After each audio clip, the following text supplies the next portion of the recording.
তৃতীয় বর্ষের বন্ধু শাহরিয়ারকে। মঞ্চে আসছেন তৃতীয় বর্ষের বন্ধু শাহরিয়ার। প্রস্তুত থাকবেন পক্ষদল থেকে আল আমিন। আসসালামু আলাইকুম ওয়া রাহমাতুল্লাহি ওয়া বারাকাতুহু।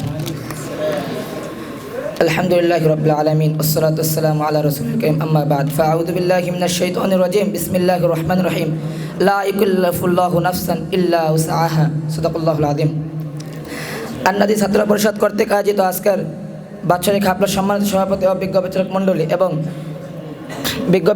এবং আমার সামনে উপবিষ্ট একজাক এলএম ছাত্র ভাইরা সকলকে আমার অন্তঃস্থল থেকে জানাই শুভেচ্ছা অভিনন্দন।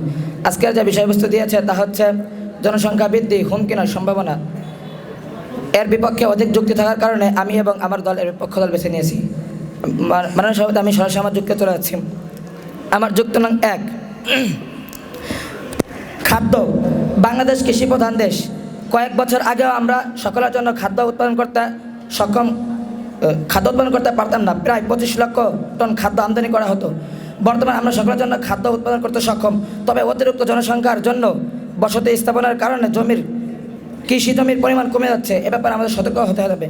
তা না হলে ভবিষ্যতে আবার খাদ্যের ঘাটতি দেখা যেতে পারে, খাদ্য আমদানি করতে হতে পারে। অতএব এই কথা বিবেচনা হলেও জনসংখ্যা বৃদ্ধি হুমকি সম্ভাবনা নয়। মানুষের যুক্তি নং 2, ওয়ালাকাদ যারানা লিজাহান্নামা কাসীরাম মিনাল জিন্নি ওয়াল ইনস।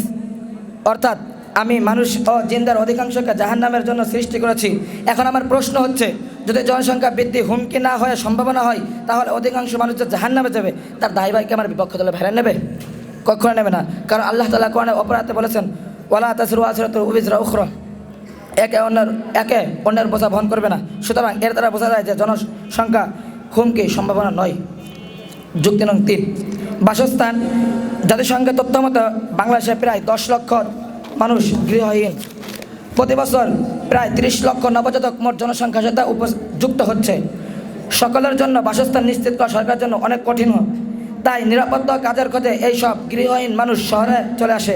তারপর শহরে আসা ছিন্নমূল মানুষেরা মানবতার অবস্থায় বসবাস করছে। এখন কথা হচ্ছে, যদি জনসংখ্যা বৃদ্ধি হুমকি না হয়ে সম্ভাবনা হতো, তাহলে মানবতার অবস্থা জীবনযাপন করা ওই ছিন্নমূল মানুষগুলো সর্বপ্রথম সম্ভাবনার হকদার হতো। যুক্তি নং 4, আল্লাহ তাআলা কোরআনের মধ্যে বলেছেন, হুয়া শিফাউল লিন-নাস। তাতে অর্থাৎ মদিতে মানুষের জন্য শেফা রয়েছে। জনসংখ্যা বৃদ্ধির ফলে কৃষি জমি কমে যাচ্ছে। যদি কৃষি জমি কমে যায়, তাহলে কৃষকরা কোথায় সরিষা লাগাবে আর মৌমাছিরা কোত্থেকে মধু আহরণ করবে? আর মধু আহরণ না করলে তারা কীভাবে বাসা বাঁধবে?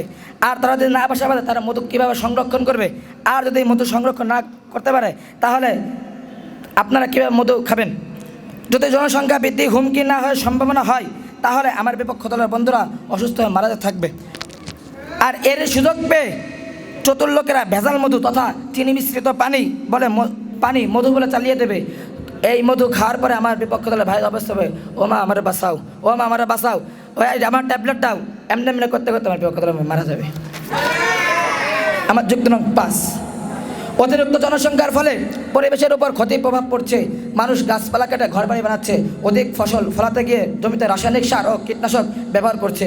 এতে নদী ও পুকুরের পানি দূষিত হচ্ছে। ভূগর্ভের পানি উত্তোলনের কারণে সামগ্রিকভাবে আমাদের পরিবেশ ও জলবায়ুর উপর ক্ষতি প্রভাব পড়ছে। মানুষের আমার এখন দেখার বিষয় হচ্ছে, জনসংখ্যার বৃদ্ধির ফলে পরিবেশ দূষিত ও জলবায়ুর উপর ক্ষতি হয়, তাহলে সেই জনবৃদ্ধি কীভাবে সম্ভাবনা হতে পারে? আমার বিপক্ষ দল এবার বলে যাবেন। যুক্তি নং 6, গাছ লাগান, পরিবেশ বাঁচান, গাছ কাটান, পরিবেশ দূষিত করেন। মানুষ বৃদ্ধির ফলে গাছপালা কাটার প্রয়োজন পড়ে, তখন সমাজে দ্রুত দূষিত ছড়িয়ে পড়ে, আর আস্তে আস্তে মানুষ অসুস্থ হতে থাকে।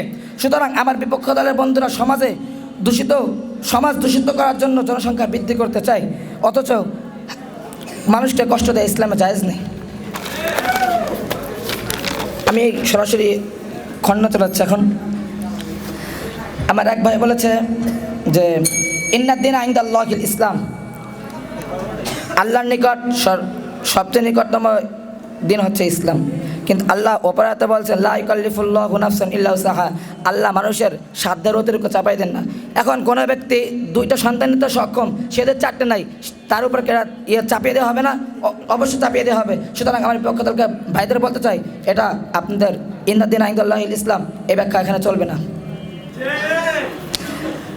আমার বিপক্ষ দলের ভাইরা বলেছেন যে দোয়া, ইবাদত, শ্রম ইত্যাদির মাধ্যমে রিজিক বৃদ্ধি পায়। আল্লাহ কোরআনের মধ্যে এটা বলেছেন যে ফাআবা আকসারুন নাসি ইল্লা কুফুরা।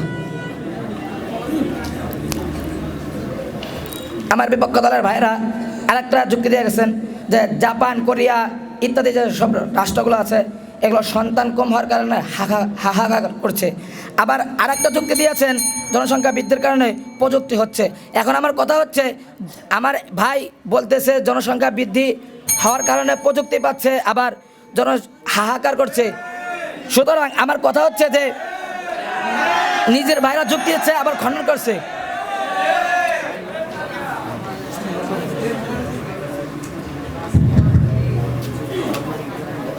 মাশাআল্লাহ, জাযাকাল্লাহু তাআলা আহসানাল জাযা। যে জাতি মানুষ করে তার ভবিষ্যৎ নির্মাণ, জনসংখ্যা নয় হুমকি, এটাই উন্নতির সংসার।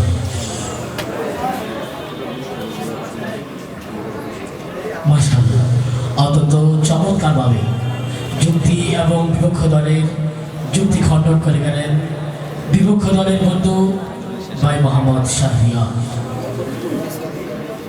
অনুষ্ঠানের এই পর্যায়ে যুক্তি এবং বিপক্ষ দলের খণ্ডন নিয়ে মঞ্চে আমন্ত্রণ জানাচ্ছি পক্ষ দল থেকে হাফেজ মোহাম্মদ আল আমিন।